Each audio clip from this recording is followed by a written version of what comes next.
Bonjour et bienvenue dans le studio de Lucascopy TV à Genève. Je m'appelle Meredith et Howard Hornfeld, le fondateur de Fusion Advocates, me rejoint dans le studio aujourd'hui pour parler de l'énergie de fusion. Bienvenue. Merci. Pourriez-vous commencer par nous parler un peu plus sur l'énergie de fusion et de ce qu'elle peut nous offrir? L'énergie de fusion est évidemment un type d'énergie nucléaire, donc cela fait peur d'un côté.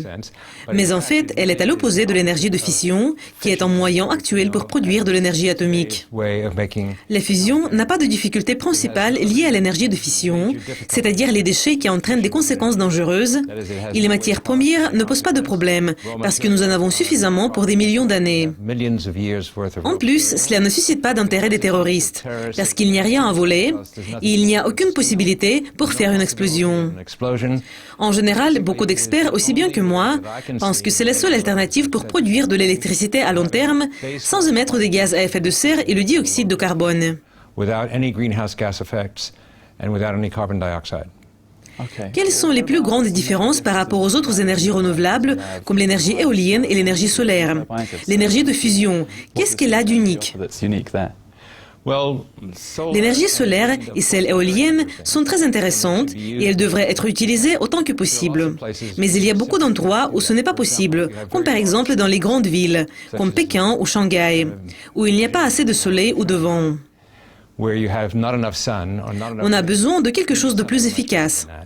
Dans d'autres cas, en Californie par exemple, où il y a beaucoup de soleil et beaucoup de centrales solaires, seulement 5% de toute l'électricité de l'État est solaire. Le reste provient des combustibles fossiles. Nous ne pouvons pas continuer comme ça. Nous ne devons pas tuer nous-mêmes. Si nous ne passons pas de l'utilisation des combustibles fossiles, en particulier des centrales électriques alimentées au charbon, nous sommes condamnés. La fission et surtout la fusion peuvent nous aider. La fusion est une solution meilleure que la fission, tout simplement parce qu'elle n'apporte pas de tels risques et de problèmes qu'apportent des centrales à fission. Le principal problème de la fusion est que nous n'avons pas encore de preuve qu'elle est efficace. Mais nous pouvons et nous voulons le prouver. Je pense que dans une décennie, nous aurons l'énergie de la fusion dans le réseau électrique. Et il ne s'agit pas de petits volumes, il s'agit de grandes centrales électriques.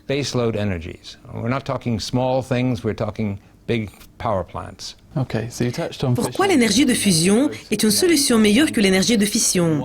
Quels sont les avantages de l'énergie de fusion par rapport à l'énergie de fission?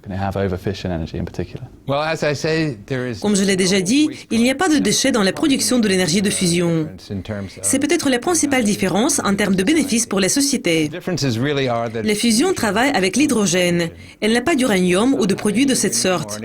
Par conséquent, les matières premières sont très légères, disponibles dans le monde entier et pas cher. En plus, la principale différence entre la fusion et la fission, du point de vue de l'utilisateur, c'est qu'elle est plus facile à produire, plus bon marché. Il n'y a pas de déchets radioactifs, pas de gaz à effet de serre.